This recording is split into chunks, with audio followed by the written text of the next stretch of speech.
Sí, sí, mis temas principales de estudio autodidacta, como aficionado, no en forma profesional, ¿no? Son los orígenes de la filosofía, los orígenes del cristianismo, el estudio de conceptos críticos, científicos, físicos, filosóficos e históricos.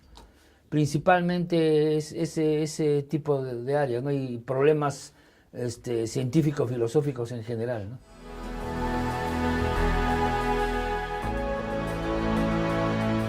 Desde secundaria yo empecé a estudiar por mi cuenta, ¿no? Por curiosidad. Y ya en los primeros ciclos de universidad, cuando estudiaba física, ya fui tratando de profundizar más en mis ratos libres, ¿no? Poco a poco fui acumulando información, la fui organizando y toda ella bajo los conceptos del materialismo dialéctico marxista. Desde que estuve cuando estuve en quinto, sexto ciclo, ya comencé a hacer conferencias pequeñas, ¿no? Modestas. Y después la fui ampliando ya a más tiempo, ¿no? Llegué inclusive a algunas conferencias, quién sabe, exageradas, hasta de 3 horas, ¿no? Con descansos inclusive, me acuerdo, ¿no? Cuando quería abordar un tema en forma más completa, que no quedara, ¿cómo se llama?, recortado, ¿no? Entonces, después fui aumentando eso. Después intenté hacer un ciclo de 3 días, ¿no? En 3 fases, ¿no? Y lo realicé, me acuerdo, en la Facultad de Química, Ingeniería Química, sobre los orígenes del cristianismo, ¿no? Y después, alrededor, hasta ahora habré realizado una de divulgación general, ¿no? Unas 60 conferencias de 1 hora, 1 hora y media, en unas 4 o 5 facultades, ¿no?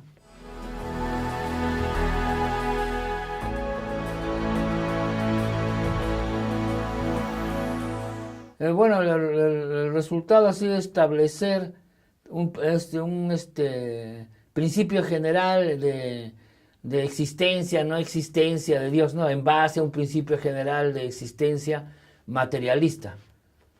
Lo que pienso publicar dentro de un año más o menos. Entonces eso ha sido, digamos, mi mayor pequeña contribución ha sido establecer un método, un postulado, un teorema, ¿no? Un principio que permite eliminar la existencia de Dios en cuestión de minutos, utilizando los resultados de la base de la física, de la ciencia de la naturaleza.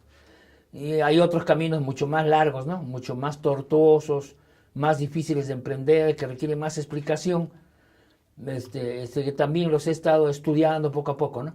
Pero que es así de inmediato, ¿no? Casi telegráfico, es el principio universal materialista de existencia, ¿no?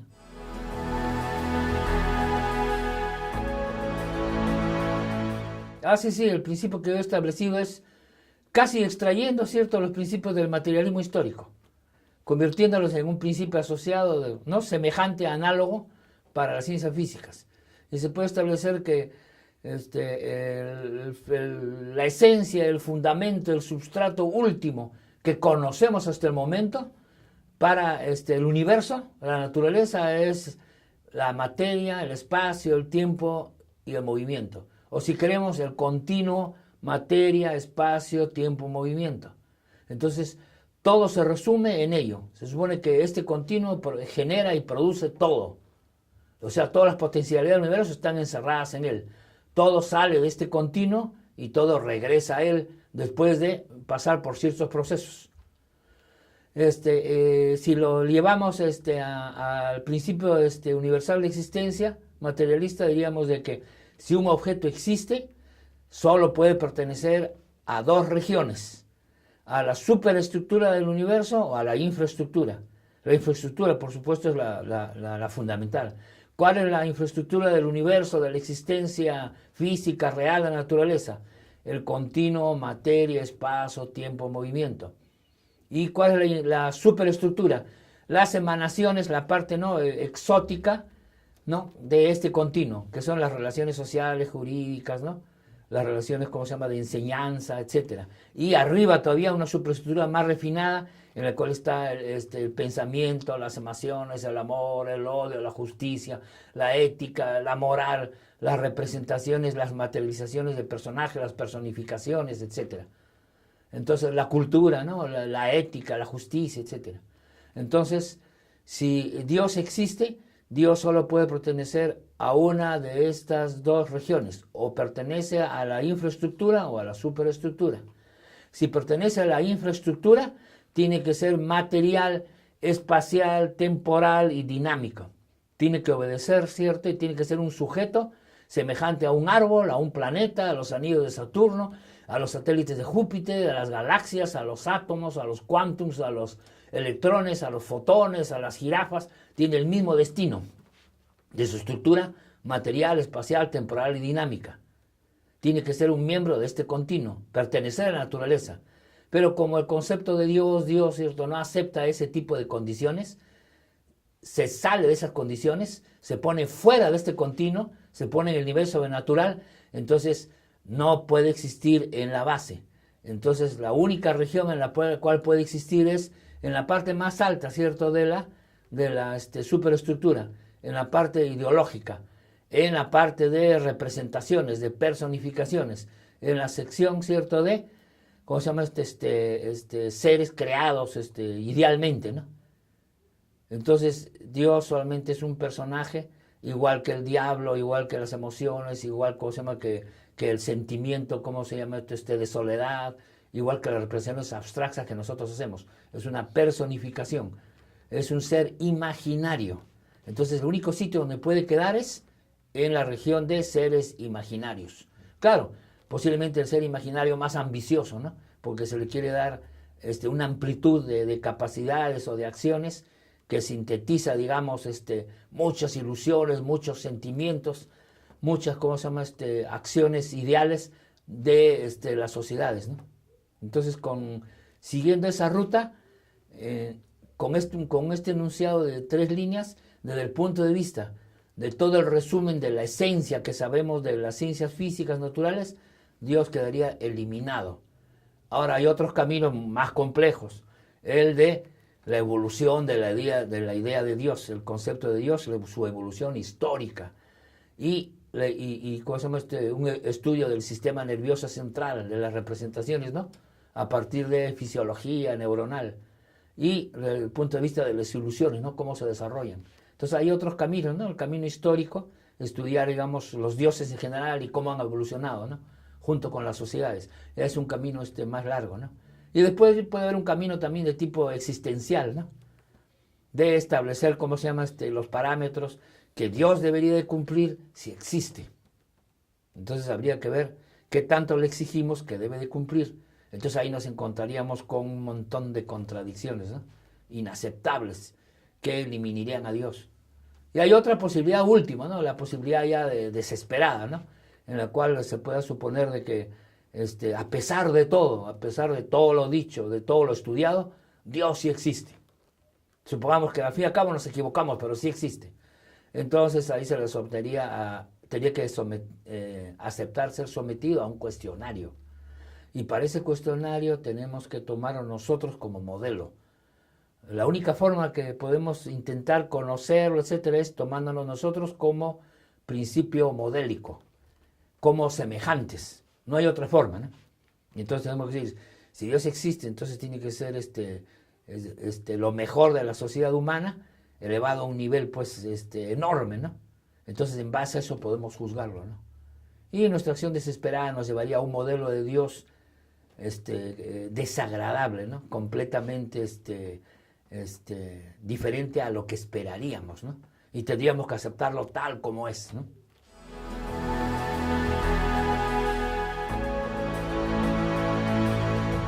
Sí, que sepamos hasta el momento, o sea, no existe ningún método físico para destruir la materia.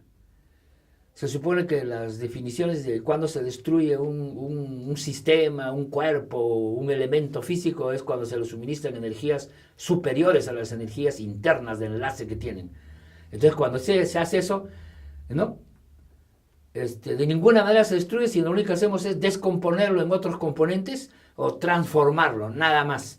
solo transformaciones en otro tipo de objetos, en objetos que contenía realmente, o objetos virtuales que recién se fabrican con esa interacción destructora.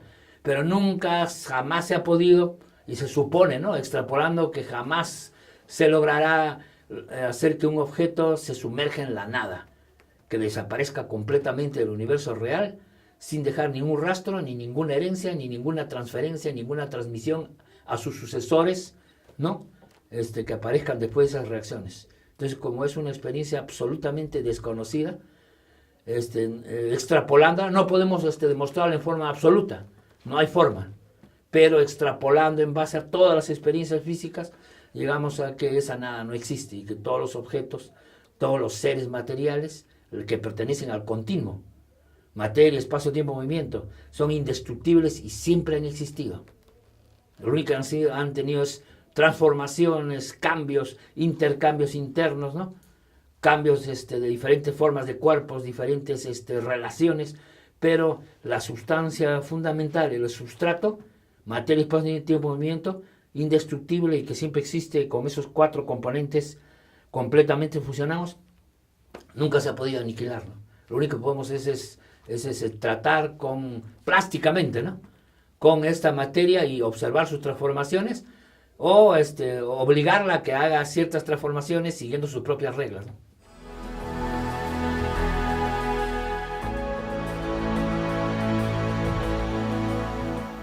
Bueno, casi lo mismo con algunas pequeñas ampliaciones pequeñísimas que yo he hecho, ¿no? Porque yo me baso en los grandes maestros. Como yo no puedo ser simultáneamente, ¿cierto?, ¿no?, un experto, ¿no?, en antropología, ¿cómo se llama?, en psicología, en historia, en lenguas muertas, ¿no?, ¿cómo se llama?, en arqueología, etcétera. Me baso en las investigaciones de grandes maestros que se han dedicado 40, 50 años de su vida a estudiar, ¿cierto?, el mundo judío, Israel, la evolución de Palestina, el Antiguo Testamento, el Nuevo, la crítica, ¿cierto?, a los textos, el conocimiento de cómo era la sociedad hebrea en su época, su evolución. En base a todo eso, en base a todos los textos y el análisis crítico, científico, así sea marxista o no, porque me he alimentado también de historiadores burgueses magníficos, ¿no?, y historiadores marxistas que han completado, ¿no?, el encuadre en base también utilizando a los conocimientos rigurosos de no marxistas. Entonces la conclusión es de que sabemos poquísimo, ¿no? Muchos ya decían de que podían traer una paginita o hasta menos lo que sabemos, posiblemente con exactitud, sin ni siquiera el 100% de garantía, pero razonablemente garantizado, ¿no? Entonces ahí establecemos de que Jesús fue hombre, un judío, profeta, que tomó la posta de los profetas, que el centro el núcleo de toda su enseñanza era la inminente instauración del reino de Dios, y que todo giraba alrededor de ello. Cualquier otra acción, lección, actividad de él era para estimular esto, para recordarlo, para entusiasmar, para convencer a algunos incrédulos o gente que desconfiaba de esta idea, arrastrarlos en esa idea, en base también a lo que habían hecho otros. Ya había tenido anteriores profetas que habían promovido esto de una u otra manera. Entonces, en su época, él tomó la idea.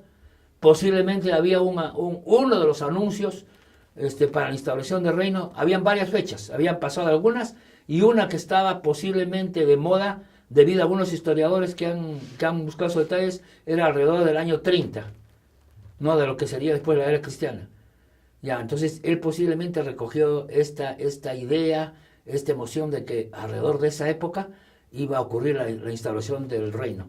Y siguiendo, tomando la posta de Juan el Bautista y otros, ¿cómo se llama? Y otros profetas, ¿no? Entonces, la idea central era esa ilusión que fracasó, ¿no? Entonces él fue llevado por esa idea, se fue enfrentando con las autoridades, se volviendo cada vez más peligroso, no como persona, sino como promotor de desmanes, desórdenes, de entusiasmos peligrosos para el poder interno y externo. El poder interno de las clases poseedoras, las clases detentadoras del poder, saduceos, fariseos recalcitrantes, ricos comerciantes, etcétera, y ¿cómo se llama? El poder romano, ¿no? Y el imperialismo romano. Entonces, él como persona era inofensivo, pero el movimiento, el entusiasmo que podía contagiar era peligroso, era molesto. Entonces había que cortar este tipo de entusiasmos lo más pronto posible para que no siguieran creciendo. En base a que ya tenían experiencia con otras pequeñas revueltas de diferente nivel que habían ocurrido antes. Entonces era un profeta más, ¿cierto?, que venía con estas ideas peligrosas, social, económica y militarmente, y de control de la población, así que había simplemente eliminarlo como uno más. Tuvimos un crucificado más de cientos o miles que ya figuraban, ¿no? Así que murió creyendo equivocadamente en la inminente instauración, ¿no? Y de esa idea fallida, esta idea se exportó por caminos complicados al exterior, y ahí recién apareció el cristianismo, ¿no? O sea, algo casi completamente ajeno a Jesús, ¿no? Algo completamente extraño, porque la prédica de Jesús, sus ideas eran esencialmente judías, ¿no? No estaban contaminadas con helenismo, ¿no?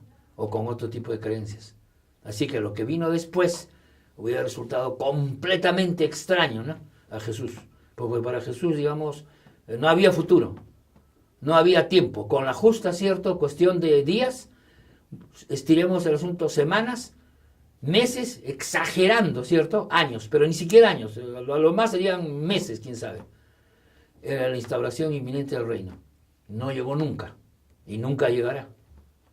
Entonces, en base a esta ilusión, el que se fue construyendo, ¿no?, un pequeño jesucismo, no cristianismo, ¿no?, pero leal firmemente en un 99%, ¿no?, al judaísmo. No se salió del judaísmo.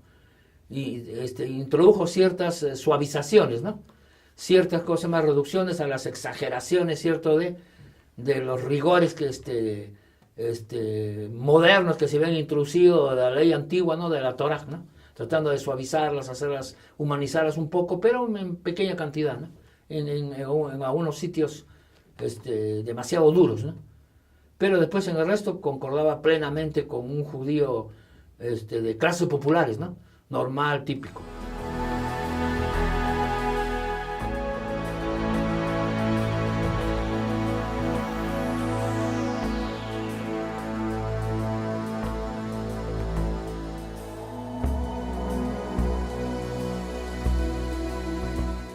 Bueno, claro, no podemos asegurar al 100% que haya existido históricamente. Hay otros elementos sospechosos, molestos, ¿cierto?, que giran como satélites alrededor de la aventura de Jesús, ¿no?, y la forma en que se fueron construyendo pequeñas historias, capítulos, personajes.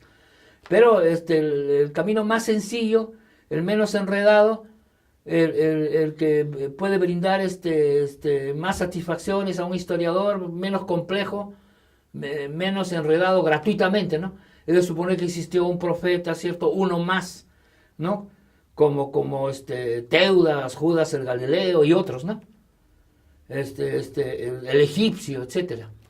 Entonces es más sencillo pensar que la historia era simplemente un profeta más que se concentró en una idea fija, ¿no?, que amaba apasionadamente y que trató de desarrollar propaganda, ¿cierto?, trató de convencer lo más rápido posible a que la gente se convirtiera, se arrepintiera, se fuera absorbida por esta idea y participara de ese entusiasmo, ¿no?, y estuvieran listos para la gran manifestación. Y en cambio la postura mitológica también tiene sus personajes, ¿no? También tiene personajes en los cuales se pone en duda, en base, por ejemplo, a que las secuencias en que se narra, ¿cierto?, la historia de Jesús, puede estar ordenada en secuencias tipo teatral, ¿no?, tipo ritual, tipo construcción de un drama. Por otro lado, no es mencionado históricamente casi por ningún historiador, ¿no?, ningún historiador de la época, que inclusive ponía datos minuciosos, ¿no?, y no es mencionado, o es mencionado tardíamente ya como Cristo, como Crestos o seguidores de Crestos, en historiadores, ¿cómo se llama?, internos y externos. Además, las obras internas casi se han perdido todas ellas, ¿no? Solamente quedan pequeños trocitos, posiblemente interpolados de Josefo, pero no tenemos ninguna otra mención rigurosa, históricamente confiable. También, por otro lado, casi todos los milagros, muchas partes de su actividad están ya pronosticadas, están armadas en profecías de profetas anteriores a él, de lo que se supone tenía que hacer el Mesías, o de lo que se supone tenía que hacer alguien semejante al Mesías, ¿no? Entonces ya estaba ya programado, ¿cierto?, con qué cosas debería de cumplir, qué requisitos debería de tener. Entonces era fácil poner, digamos, a un ser inexistente cumpliendo esos requisitos. Por otro lado, también hay personajes que es casi seguro que no, que son personificaciones, que no son personajes reales, ¿no? Barrabás es uno de ellos. Es casi seguro que Barrabás es una personificación y no el actor, no del papel que le ponen ahí. Después Judas. Es posible también que Judas también sea otra personificación. Y tenemos ya por lo menos dos personificaciones sumamente sospechosas, moviéndose alrededor, ¿cierto?, del drama de Jesús. Entonces, ¿por qué no hacer también que Jesús sea la personificación central, ¿no? La idea central que de irreal cobró cuerpo, ¿no? Cobró carne. Por otro lado, si se analiza el Apocalipsis, también es un ser mítico, ¿cierto?, que no tiene casi nada que ver con Jesús. Es un ser astral mítico, el Jesús Cristo del Apocalipsis.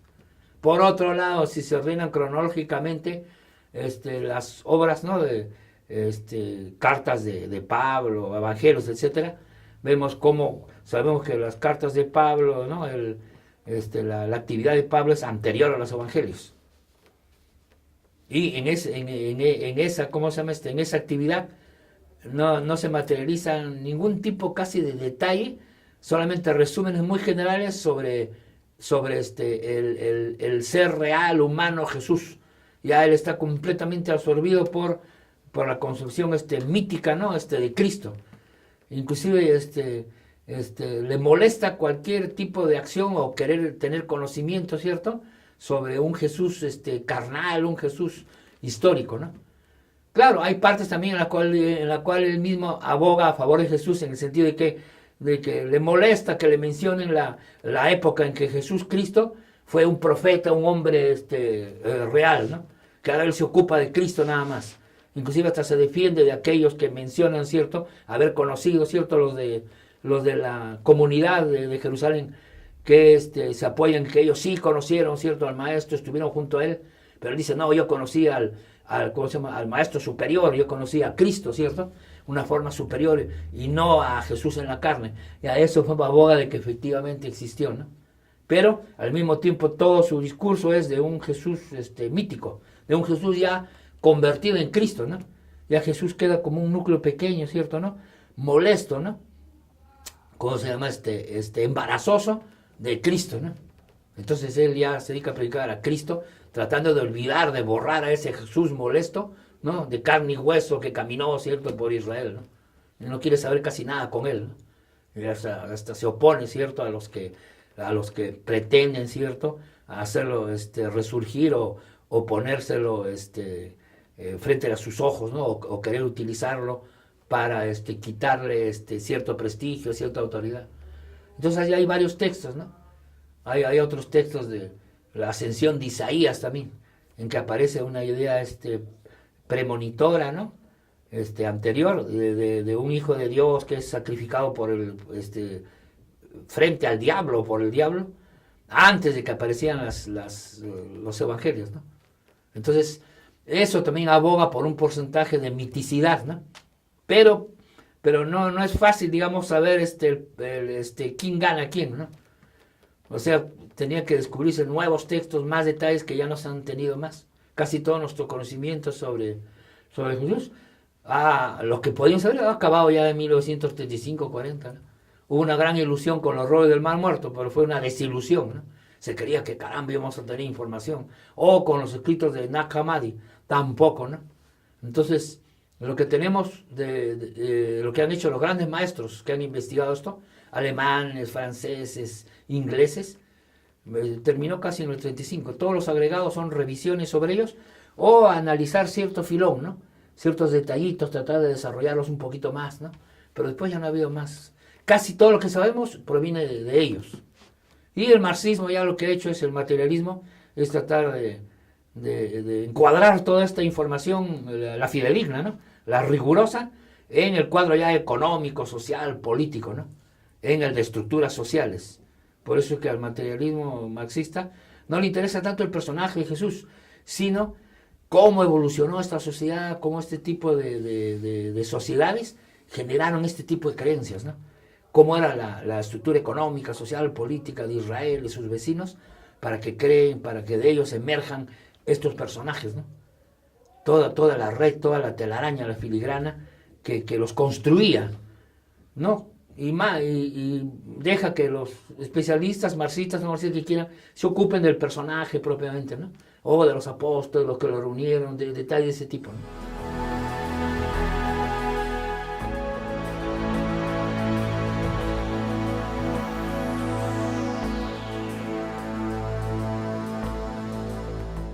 Claro, la clave de la supervivencia es la siguiente, ¿no? La clave de la supervivencia es una, digamos, de tipo psicológico, existencial. Una, el temor a la muerte. Como la muerte, bueno, al menos que en el futuro, ¿cierto?, la ciencia desarrolle métodos para envejecer más lentamente. O para cortar los procesos de la muerte, quién sabe, ¿no? Cómo estará de avanzada la medicina, la fisiología, los estudios. No es imposible. Hasta ese momento todos, el mayor temor, la crisis más grande es la muerte. Entonces estas religiones satisfacen esa posibilidad de que tú sigas viviendo después de la muerte, de que sigas existiendo, de que tengas una existencia superior, mejor a la de toda la que has tenido con desgracias y miserias en este mundo. Sobre todo las clases, pues, ¿no? Que no han disfrutado de la vida en este mundo. No al tercio superior que ya tiene el paraíso, ¿cierto?, en la tierra hace mucho tiempo, ¿no? Entonces, por un lado, ese temor terrible sustenta psicológicamente, ¿no? O psicosocialmente, si se quiere, a las religiones en general. Y por otro lado, ¿qué cosa, en el caso del cristianismo, qué cosa lo que lo ha hecho sobrevivir? El de que la opresión, la miseria, el sufrimiento, la inseguridad, ¿no? La inseguridad frente al futuro, el no poder tener siquiera un control razonable sobre tu destino, hace de que se alimenten, ¿cierto?, de la caridad cristiana, de ese amor cristiano, ¿cómo se llama?, de tratar de eliminar esa soledad que producen estas sociedades basadas en el dinero, ¿no? Estas sociedades basadas en el mercado, estas sociedades basadas en el comercio. Entonces, ese tipo de compensaciones te los da la religión cristiana, ¿no? Te hace creer en una comunidad solidaria que en realidad no existe, porque apenas pones un pie fuera de la iglesia, y esto adentro también, ¿no? Pero pones un pie fuera de la iglesia y estás en el mundo real, y ahí se acabaron, ¿cierto?, todas, ¿no? Todas las hermandades en Cristo. Vas a la ventanilla de un banco y no vas a decirle quiero un préstamo de 50,000 para una operación urgente de mi esposa, soy su hermano en Cristo. Dices, no, ¿sabes qué? Todo lo que tú quieras, pero reúne todas estas condiciones y después hablaremos, ¿no? Entonces la brutalidad de la realidad, el que continúe su opresión, las enfermedades, las plagas que no pueden ser controladas socialmente por las mismas estructuras de las sociedades, el miedo al futuro, la inseguridad, el sálvese el que pueda, todo eso hace de que alimenten, ¿cierto?, las religiones en general y el cristianismo. También, ¿qué cosa? Las deficiencias de la ciencia, como existen grandes misterios, la ciencia no va a resolver todos los misterios en este momento, pero se ha ido resolviendo poco a poco, ¿sí? Todo lo que no sabíamos antes, muchísimas cosas que antes no sabíamos, ahora están perfectamente explicadas. Dentro de 50 años habremos explicado otras y habremos sabido cómo controlarlas, combatirlas si son negativas. Ahora piensen, ¿cómo será dentro de 300, 500 años, ¿no? Suponiendo que no nos hayamos extinguido, no nos hayamos autodestruido, ¿no?, desde el exterior o desde el interior.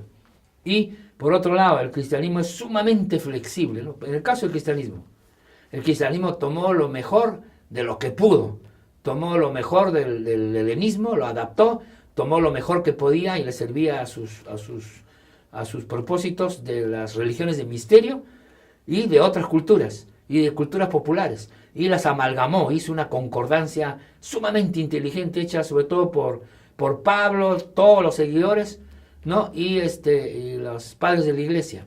y formó como un personaje bueno para todos, un personaje en el cual puede, ¿no? puede asimilar a ricos, a pobres, a miserables, esclavos, a libres, a todas las etnias, o sea, una generalización cosmopolita, ¿no? Para el campo, para la ciudad, para el comerciante, para el usurero, para el enfermo, para todos. Entonces, siempre encontraba filones uno, regiones en las cuales te podían, ¿cómo se llama? Quitar esa amargura, ¿no? O brindarte, ¿cómo se llama? La ilusión de una unidad que en la realidad no existía, ¿no? Entonces, esa flexibilidad, esa capacidad de adaptación, y con modernismos que han ido agregando, ¿no? Hace de que pueda sobrevivir, ¿no? Entonces, mientras la sociedad no sea capaz de suplir todas esas necesidades urgentes, ¿no? Que la religión te da ilusoriamente, la religión continuará existiendo, ¿no? Solo el avance en la sociedad, el avance en calidad de la sociedad, solo si llegamos a una sociedad de tipo socialista, científica, y después a una etapa superior, la religión no se podrá extinguir. Entonces la religión tiene que irse apagando poco a poco a medida que la sociedad misma vaya cubriendo esas deficiencias que alimentan a la religión. Mientras tanto, por decreto, nunca se puede cancelar, ¿no? Tiene que ser por etapas en las cuales se revolucione la sociedad y elimine todas estas contradicciones, todas estas heridas flagrantes, ¿no? Eliminando la pobreza, eliminando el hambre, controlando una buena parte de las enfermedades, dando seguridad, ¿cómo se llama?, a sus miembros, haciendo que desaparezca por lo menos un alto porcentaje del miedo del futuro, en que uno solo con su trabajo, ¿cierto?, ¿no?, ya pueda sentirse de que la sociedad no es ajena a uno, ¿no? Algo así como en los Tres Mosqueteros, cuando lleguemos a uno para todos y todos para uno. Entonces, cuando se llegue a ese nivel, ya la religión estará extinguiéndose. Cuando se pase a una etapa superior, ya se habrá extinguido completamente porque todos tendrán mentalidad científica y explicarán las cosas científicamente. Y lo desconocido, los grandes misterios, quedan para ser explicados en el futuro, pues, como siempre ha ocurrido. Siempre van misterios, por la infinitud, ¿cierto?, ¿no?, cualitativa de riqueza de la naturaleza. Y tendrán que ser escalonadamente, ¿no?, descubiertos. Pero ya habrá desaparecido ese terror natural social, ¿no? En nuestra sociedad social actual nadie se siente seguro. Solo los que tienen suficiente riqueza acumulada de alguna manera, ¿no? Todos estamos en la cuerda floja. Todos vivimos el día, no sabemos qué pasará mañana. Todos estamos gobernados ¿por quién? Por el mercado, por el dinero. ¿Sí o no? Dime qué dinero tienes, propiedades, riquezas, o que se puedan convertir en dinero. Y si tienes suficiente dinero, dejarás de ser humano y te habrás convertido en un dios real, ¿no? Si no tienes una cierta cantidad, eres un humano más, ¿no? Entonces, el mercado te puede aplastar, te puede mantener a flote o te puede hundir, ¿no? Y la sociedad de dinero también, ¿no? Entonces no hay ningún tipo de hermandad, no hay ningún tipo, ¿cierto?, de comunidad, ¿no? Es completamente ilusoria, ¿no?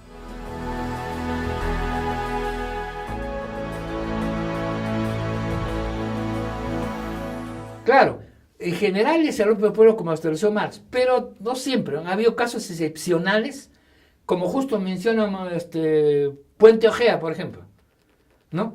Él menciona de que el jesucismo, ¿no?, las revueltas judías en un momento amalgamaron, ¿cierto?, religión con nacionalismo, con lucha contra los opresores internos y externos.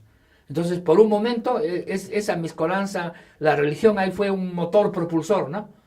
De decir, Yahweh quiere, ¿cómo se llama?, liberarnos, nos va a traer, ¿cómo se llama?, la nueva Jerusalén, hay que luchar contra los opresores, estamos con él nos va a dar su brazo fuerte, pero tenemos que ayudarlo, luchar contra el imperialismo romano, luchar, ¿cierto?, contra los saduceos, los comerciantes explotadores, los usureros internos, y en esas circunstancias tan especiales, se convirtió, ¿cierto?, la religión hizo de un papel, ¿no?, de un componente progresista.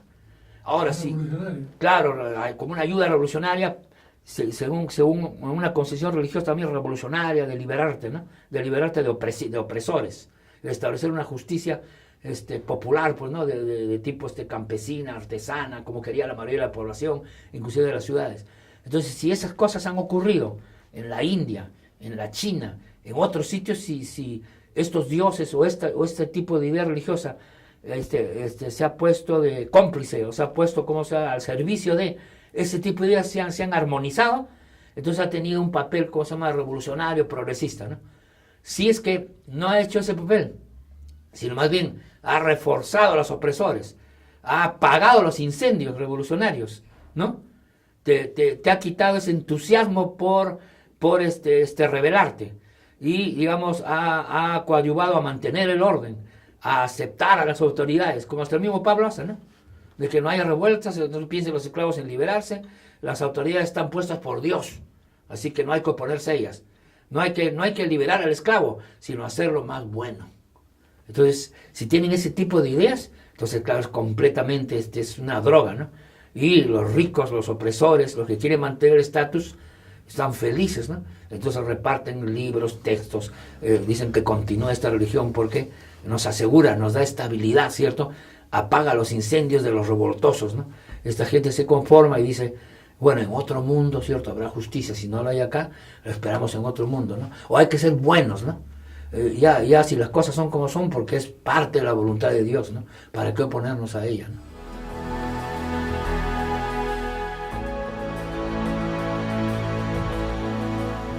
Claro, en la mayoría de los casos sí, porque era un aliado, era un brazo, ¿cierto? Para, ¿cómo se llama? Mantener el orden establecido. Habría que ver, claro, las etapas de la antigüedad, ¿no? En una etapa decir, los dioses lo han establecido de esta manera. El trabajo tiene que ser así. Ha establecido las clases sociales, ha establecido, ¿cierto?, los poderes, ha establecido las jerarquías y tienen que ser respetadas, ¿no? Y tenemos que mantenerlas. Porque estas jerarquías trabajan para nuestros dioses y ustedes también tienen que trabajar para ellos y, ¿cómo se llama? Mantienen este orden, ¿no? Este orden cíclico desde todos los tiempos, desde que se creó, ¿cierto?, el mundo o esta sociedad. En las sociedades que creen en una creación, ¿no? Porque la creación también no ha existido siempre, ¿no? La idea de creación es más abstracta, ¿no? Entonces, desde ahí se refuerza, ¿no? Claro que la religión también, por si acaso, la religión en última instancia, yo lo leí en Levi Strauss, ¿cierto?, mencionado de que después de investigar todo el hilo de la religión hasta el fondo, hasta donde se pudiera, ¿cierto?, llegaba un momento en que iba a parar donde la fuente última de la religión, de lo que sería después la religión, iba a parar en el cerebro y en el sistema nervioso. Es decir, de que lo que él había estudiado también, ¿no?, solamente leyendo un poco de neurofisiología, etcétera, de que el cerebro era al mismo tiempo y yo le he agregado un poco de eso, ¿no? Por un lado, ¿no?, una computadora digital y una computadora analógica. Entonces, la parte analógica crea las semillas para que se desarrolle la religión. La parte analógica establece las comparaciones, las analogías a través de la metáfora, ¿no?, y la metonimia. Entonces, a través de la metáfora, los humanos se comparan con las cosas y establecen que los seres inanimados, científicamente pensados, ¿no?, son personas, son voluntades, que un árbol, un río, el viento, el rayo, el sol, son personas, ¿no? Femeninos o masculinos, o mezclas inclusive después, ¿no?, hermafroditas. Entonces, detrás de cada cosa, detrás de una roca, un ave, una catarata, hay una personalidad, hay una voluntad. Entonces, esa es la semilla para después, en un cierto momento, desarrollar la religión. Pero todavía tiene que, primero una religión, sino una construcción mítico ritual, ¿no? Mítico, en esencia primero mágico ritual. Y después ya recién se pueden crear mitos cuando se ha avanzado un poco más. Y cuando la sociedad se divide en clases, cuando se divide contra sí misma, recién aparece la base para establecer caudillos, ¿no?, y seguidores, ¿no?, oprimidos y opresores. Cuando hay una separación ya más nítida entre el cerebro y la mano, cuando ya hay algunos que no hacen el trabajo directamente, sino que lo encargan y lo dirigen. Entonces ahí recién empieza, ¿no?, a aparecer, ¿cierto?, ¿no?, la personificación ya en forma de un patrón, de un ¿cómo se llama?, capataz, de un jefe, de un caudillo. Empiezan ya recién a aparecer las divinidades propias de la religión, ¿no?, con la súplica, ¿no? Antes que eso se ordena, ¿no?, a que las cosas funcionen con magia y ritos, ¿no?, como uno quiere, ¿no? Entonces recién ahí empiezan a darse las condiciones para la religión, pero ni siquiera antes. Pero ya el cerebro ya está, ¿no? Ya está confabulando, ¿no? Está, como se llama, sembrando las semillas para que después de que se vayan desarrollando, a partir nada más que de eso, de esa identificación de que las cosas son personas, ¿no? Y ahí se basa inclusive hasta la psicología de los niños, ¿no? ¿Se acuerdan cuando eres chiquito? Ahora ya con tanta desarrollo técnico, todavía quizás se estará olvidando hasta la infancia eso, ¿no? De que uno se golpeaba a veces con una mesa, una silla, el niño chiquito, y se iba llorando donde la mamá, el papá le decía, mamá, la silla me ha golpeado, pégale. Entonces la mamá tenía que unir a la silla, ¿cierto? Y ¿por qué le has pegado? No le vas a pegar nunca más. Y el chico sentía tranquilo, ya le pegaron a la silla por haberme golpeado. Dan cuenta ese tipo de ideas, ¿no? Que en la infancia retrotraen a etapas primitivas. Entonces ahí tienes ya justo, ¿no? Lo de ¿cómo se llama? Analogía, metáfora, metonimia, ¿no? Y ese es un camino para comenzar el estudio de los orígenes de la religión, ¿no? Que casi nada comienza con eso, ¿no? Ni siquiera grandes historiadores como Mircea Eliade y otros, que no son materialistas, ¿no? Comienzan por otro tipo de actuaciones, ¿no? O bueno, con la magia, el rito, ¿no? Pero no van hasta esa raíz. Que el dato me lo pasó, ¿no? Tocó la campanilla Levi Strauss, ¿no?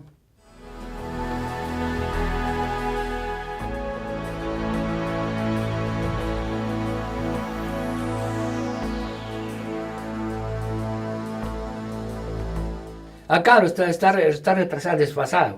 Sí, la iglesia, no, creo yo que en la antigüedad europea, la romana, pues, ¿no? Después de la caída del imperio, en que se había dividido, pues ya, ¿no? Demoró como 8 siglos en pasar del modo de producción, ¿cierto? Antiguo, esclavista, desarrollado, al modo feudal. Como 8 siglos demoró. Y la iglesia no contribuyó en nada en acelerar, ¿cierto? Siquiera pasar a un nivel superior de organización social. Al revés, apuntaló el esclavismo, ¿no? El esclavo se volvió más dócil, más manipulable, y la opresión económica creció, ¿no? Entonces por eso es que Roma se convirtió en cristianismo, pues. Constantino y compañía y sus seguidores dijeron que como ya habían avanzado, la iglesia cristiana tenía un montón de agentes, conectores. Las mujeres eran grandes propagandistas del cristianismo, magníficas eran. Y encima de eso habían asociaciones, ¿no? Clubs, habían grupos, ¿no? Asociaciones de alimentaciones, de distribuciones comerciales, grupos de creyentes. Dijeron, qué mejor que utilizar todo esto. Ya dejarnos de tonterías, de estar luchando, ¿cierto? De estar golpeando la cabeza contra la pared. Qué mejor que asimilarlo, ¿cierto? Y tomar esta religión que nos va a proteger. Y en este momento en que se inicia el derrumbe del mundo antiguo, ponerle esto para apuntalarlo, ¿cierto? ¿No? Para entusiasmar a la gente con esto ilusoriamente. Entonces, ¿qué mejor maniobra que absorberlo, pues, y declararlo, ¿cierto?, como la religión imperial? Y todas esas organizaciones, inclusive de banqueros, de gente adinerada, ¿no?, de todo tipo. Y además ya un montón de clases superiores ya habían ingresado al cristianismo, ¿no? En base, ¿cómo se llama?, ese decaimiento, en base a esa derrota espiritual que tenían frente, ¿cómo se llama?, al derrumbe, ¿no? No sabían qué hacer con la economía, con el comercio, con la industria y los ataques, ¿cierto?, de los pueblos exteriores, ¿no? De los ataques bárbaros de otros pueblos que estaban hartos de ellos, pues no querían, ¿cómo se llama?, devorar a Roma y cobrarse todo lo que les había sacado, ¿no? Todo lo que les había dado el luto y el horror, las matanzas, ¿cierto?, ¿no? La esclavitud y, ¿cómo se llama?, las expoliaciones que había realizado, ¿no? Entonces ya estaba incapacitado. Entonces les sirvió, les insufló, ¿no?, aire durante un tiempo más de vida, ¿no? Y después continuó como buenos oportunistas, pues, ¿no?, tomando ya de la filosofía griega, de los cultos, de un montón de ideas fuertes populares, cambiándoles un poco el tema o absorbiéndolas, ¿no? Entonces con eso fue evolucionando y siempre sobrevivió, ¿no? Siempre continuó. Pero ¿cómo se llama se puede demostrar que ha fracasado completamente el cristianismo porque ha tenido 2000 años, ¿sí? Supongamos, ha tenido 2000 años para realizar sus sueños puestos en letra, ¿no?, de lo mejor que tienen, y no lo han logrado, ¿no? Después de 2000 años, la sociedad no se ha emancipado. No estamos en un mundo de felicidad, de autosuficiencia, de hermandad, de solidaridad. completamente, estamos completamente en el lado opuesto. Entonces no lo ha logrado, ¿no?